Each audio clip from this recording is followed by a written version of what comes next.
సీతారాములు గారు, ఇక్కడ వస్తున్న సమస్యలు మీరు అభివృద్ధి చేయడం ఎవరికి అభ్యంతరం లేదు, కానీ వారు చేసే క్రమంలో ఉన్న కార్యక్రమాలు ముఖ్యంగా ఇప్పుడు మనం చూస్తే ఏదైతే గతంలో మనం చూసాం దిలావర్పూర్లో ఒక మిథనాల్ ఫ్యాక్టరీ పెడుతుంటే అక్కడ ప్రజలు వచ్చి ఆందోళన చేశారని చెప్పేసి దాన్ని రద్దు చేసే ప్రయత్నం చేసినా లేకపోతే అలాంటి ఒక స్టెప్ తీసుకోగలిగిన రాష్ట్ర ప్రభుత్వము ఇవాళ లగచర్లలో రైతులు కానివ్వండి లేకపోతే మిగిలిన రైతులు వద్దు అని చెప్పినా సరే మీరు బలవంతంగా వాళ్ళ మీద ఎందుకు రుద్దే ప్రయత్నం చేస్తున్నారు అన్నది ఒక ప్రశ్న వస్తుంది. దానికి ఏం సమాధానం చెప్తారు? బలవంతంగా రుద్దే ప్రశ్న అనేది ఏం లేదు శ్రీనివాసరావు గారు. హలో, బలవంతంగా రుద్దే ప్రశ్న మొన్న కూడా క్లియర్ గా సీఎం గారు అక్కడికి వెళ్ళినప్పుడు రైతులు ఆహ్వానించి రైతులు కూడా సన్మానం చేశారు. మీరు చూశారో చూడలేదు, ఏది లగచర్లలోనే. వాళ్ళకు ఒక మేలు జరుగుతుందనే ఒక ఆలోచన ఉండబట్టే కదా కొంతమంది కొన్ని ఆలోచన చేసేది.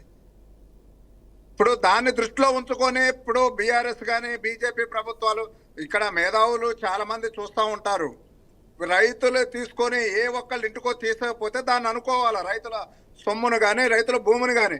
ఇది తెలంగాణ ప్రజల ఒక నిరుద్యోగ సమస్యను కానీ ఇంకా మనకి ఒక ఇండస్ట్రీలు తీసుకురావడానికి మన రాష్ట్రం అభివృద్ధి వైపున పోవటానికి ఒక మన ఆకాంక్షల మేరకు తీసుకుపోతారు. కానీ ఏదో తెలంగాణ రాష్ట్రంలో చేసి వాళ్ళు చేసి వీళ్ళు చేస్తారని వాళ్ళు అక్కడ సీడ్ కంపెనీ పెడుతున్నారు, దానికి దీనికి అసలు సంబంధమే లేదు కదా. కానీ అయితే మీరు గుర్తు చేస్తే ఒక విషయం గుర్తు చేస్తాను, లగచర్లకు సంబంధించి ఎప్పుడైతే ఫార్మా ఇండస్ట్రీస్ అన్నారో అప్పుడు అక్కడ స్థానికంగా ఉన్న వాళ్ళ దగ్గర నుంచి వ్యతిరేకత రాగానే దాని పేరు మార్చి ఇప్పుడు ఇండస్ట్రియల్ కారిడార్ చేస్తామని ఒక ప్రయత్నం చేస్తున్నాం అనేది ఒక మాట మాట్లాడే ప్రయత్నం చేశారు. సరే, లేదు లేదు సార్, అంతకు ముందు ఏం చెప్పారో కానీ ఇండస్ట్రియల్ కారిడార్ అని మా సీఎం గారు ప్రత్యేకంగా చెప్పారు.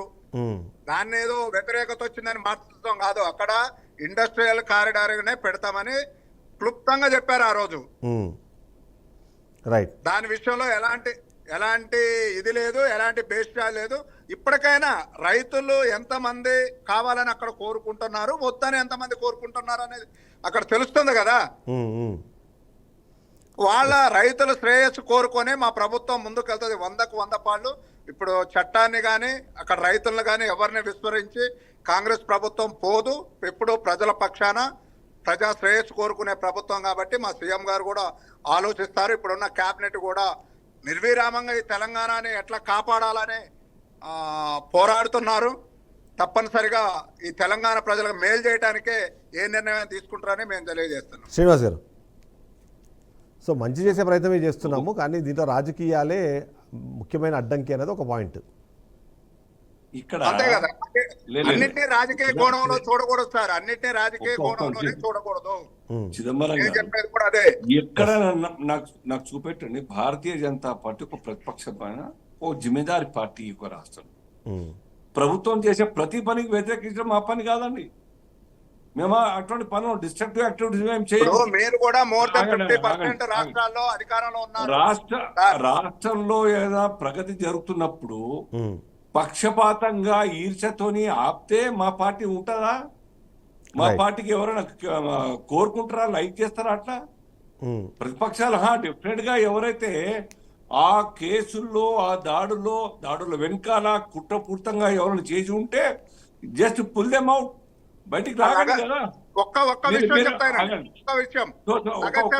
లగచర్ల గొడవల్లో ఎవరు బీఆర్ఎస్ కార్యకర్తల దేశపోయి ఎంఆర్ఓ అక్కడ వేధించి వాళ్ళ కొట్టి ఎవరు చేశారనేది కూడా సార్. కాబట్టి ఎవరైతే ఆ రకంగా చేస్తారో, అడ్డంకిగా కుట్ర పన్ని చేస్తారో వాళ్ళ మీద అటు వాస్తవాలు ఉంటే యాక్షన్ తీసుకోండి. ప్రతిపక్షాలు అందరినీ కూడా భారతీయ జనతా పార్టీని వేరే చూపుతా అంటే కాదు కదా. మేము కోరుకుంటున్నాం ప్రగతి జరగాలని. ఈ రాష్ట్రం ఎన్నో త్యాగాలతోని ఎంతో మంది బలిదానాలతోని ఏర్పడ్డ రాష్ట్రం. 10 సంవత్సరాలు బాగా ఆశ పెట్టుకున్న తర్వాత ఆ యొక్క రాష్ట్ర ఖజానా మొత్తం ఖాళీ చేసి కుటుంబం లూటి చేసింది. ఆ బాధనే ఇంకా పోలేదు.